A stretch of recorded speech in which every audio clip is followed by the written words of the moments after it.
Have you been bullied in life? Well, I have a friend who has, and this person wrote to me from India. I'm going to read that note. I have had this pattern in my life, he writes, ever since very young, where I've been bullied by mean people, and they have gotten my goat, and as a result, I have had to lose precious opportunities. I'm always straightforward and wishing well for people, but such negative energies and treatment affect me deeply. Despite my strong faith and engagement with God and Guru, I'm still very challenged. This is such a difficult life for me. Is God even listening? What should I do to live a sustainable, peaceful life without always being in survival mode? Well, that's a tough one, isn't it? I want to look at my notes and my response, email back. First off, take responsibility. Whatever magnetism or karma you have brought into this life, I wrote, wherein you find yourself the target of mean people, will require strong energy to dissipate. The issue isn't whether God's listening, but whether you can raise your energy level to finish the karma that has created this pattern. Your effort in this regard will attract to you the divine grace needed to be successful. So what should you do? Well, number one, when bullied, remain calm. The core precept of yoga practice is yoga chitta vritti nirodha. Yoga, the state of union, is achieved by not reacting when you are pressured or tempted. And so, but there's another one. When Jesus said to turn the other cheek, he was speaking, interestingly enough, from the standpoint of martial arts. He didn't mean to sit there and be a doormat. He's saying, like a martial artist, someone comes at them and they can take their hand and flip them. And so when you turn the other cheek, you're taking the energy and you're not reacting. You're deflecting that energy elsewhere. That gives you that calmness that comes from not reacting, allows you to stand up and speak for yourself calmly, you see, positively. And so that power to be centered in yourself is the way, the first line of defense to energy that comes to you that's mean, that's critical.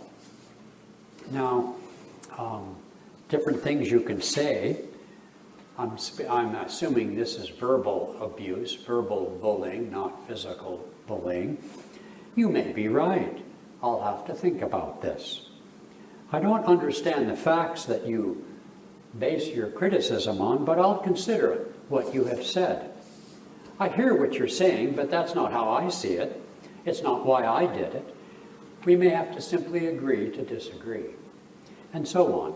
Now, if the bully is someone close to you at home or at work, it might be helpful for you to pray for them silently, not to say that you're praying for them to them, and so forth. You want to be strong in yourself, okay? But here's the thing.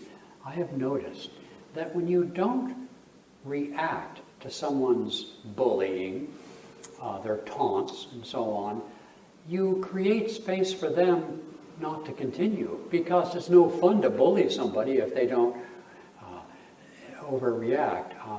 I happen to have some experience with being teased and teasing people in return, and it's no fun to tease or bully people if they don't play the game. And so it takes two to tease. It takes two to even continue bullying. So when you stand up for yourself, quietly, calmly, and so on, don't shirk or don't fight back, then it's no more fun for the bully. It may take a couple of times for the bully to kind of get it, but you create space, and in that space, the bully can simply go back to their own space. Okay. Getting strong in yourself, though, is really where I'm going. I have a little affirmation. I am strong in myself. I am complete in myself. As long as I remain in the self, I live protected by the divine light within. Also, the more you see the Spirit, Divine Mother, in other people, including the bully, the more you're able to perhaps imagine or accept that they have reasons for who they are. They have reasons for what they do. Their bullying is probably not as much about you as you think. Their bullying reflects their insecurities, for example. And as you move down that line of thinking, you can find yourself compassionate. You can find yourself seeing as, it's really their problem. It's not my problem. And you can feel sorry for them on some level. Doesn't mean you express that to a bully necessarily, unless you see them changing. And you're not their therapist, so I'm not saying express that. But in the fact that you can feel compassion for the way they behave also reinforces your ability to be strong in yourself, to not be bowled over by the way they behave.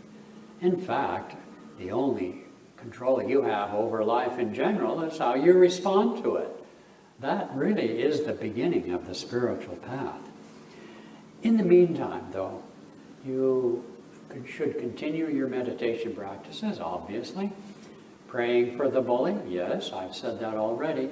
But the more you mix with people who are a little bit more together, spiritually speaking, rather than the kind of person who would bully another, which means that they are insecure, they're not centered in themselves, the more you gain the magnetism of being centered in yourself. Study the lives of the saints who have overcome tremendous obstacles, even, yes, crucifixion. And so mix with people who really know who they are truly, a son of the infinite, a son of God, a child of Divine Mother.